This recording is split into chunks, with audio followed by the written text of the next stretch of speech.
স্ত্রীর কথা ভুলেই গেছিলেন। কিরে, দিনে ঘুমোচ্ছিস নাকি?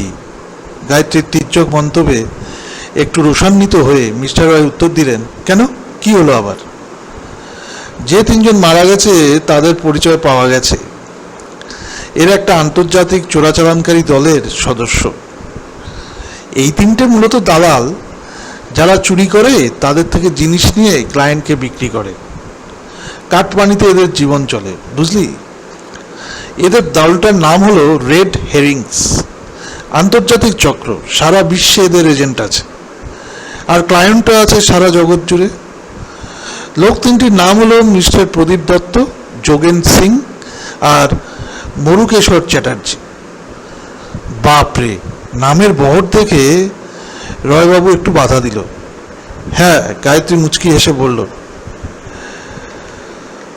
আমি আরও একটা খবর জেনেছি, যেটার জন্য তোর কাছে এসেছি, তোর সাহায্য চাইতে।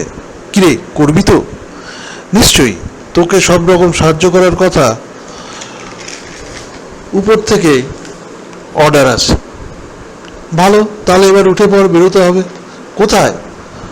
চল না, তবে তো পুলিশ গাড়ি নিলে হবে না, প্রাইভেট কার ভাড়া কর। সাথে 5 জন হাবিলদারও লাগবে কিন্তু। কেন রে, রেড মারতে হবে নাকি? তুই এখনো সেই ঢোল গোবিন্দই আছিস। উঠে পড়। মিস্টার রয় উঠে বললেন, কথা শুনতেই হবে, নাহলে চাকরি নিয়ে টানাটানি। ওপরওয়ালার নির্দেশ। অগত্যা একটি স্করপিও নেওয়া হলো, সঙ্গে একটি অ্যাম্বাসেডর।